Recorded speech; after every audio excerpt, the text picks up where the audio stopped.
Berlendah, thanks for joining me today. To get started, give us a little bit about your background. Where'd you go to school? How did you end up here at HyperQube? Hi, glad to be here.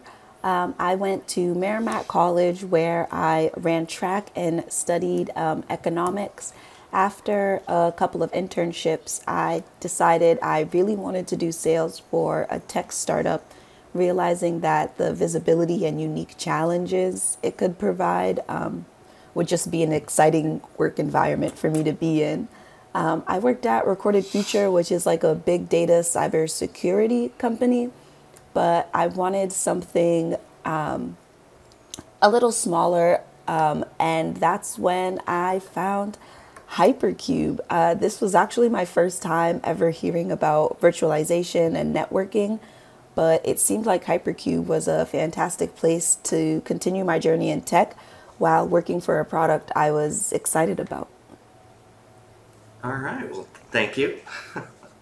So recently, I told you to put yourself in the shoes of someone trying to break into the cybersecurity industry. The first task I gave you was set up a network with 3 Linux machines on it and pretend you don't have HyperQube. Walk me through what that experience was like. Yes, so I went to Google and I typed in how to build a network, and nothing relevant came up. It was networking in terms of like talking to people and building your community, which was not what I was looking for. So then I typed in how to build a virtual network environment per Google's suggestion after fumbling around with the wording a bit.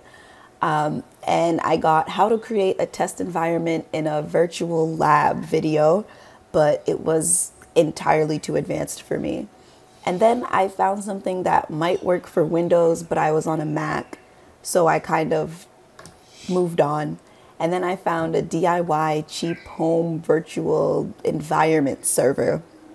But it seemed like the guy had 3 monitors to set up, and I was like, no, this is, again, too complicated. So then I tried to Google set up a network with 2 Linux machines on it to try and narrow it down as specific as I could. I found how to create a network of machines in VirtualBox with SSH access.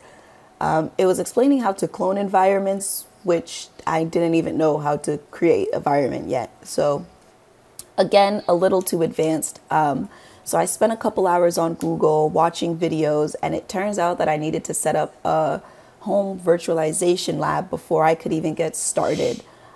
Even if I could figure out how to do so, I then found that my laptop was not strong enough to run one of those. Gotcha. Well, what you just described is what every person trying to break into cyber goes through. When we had you solve the same problem with HyperQube, walk me through that experience. Yeah, I logged into HyperQube and it was immediately apparent what I should do. Within minutes, I had set up an environment with 3 Linux machines on a network and was trying to configure a static IP address on them. All right.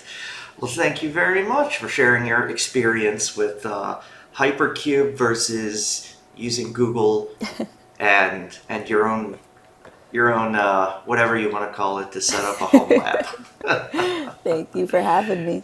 You're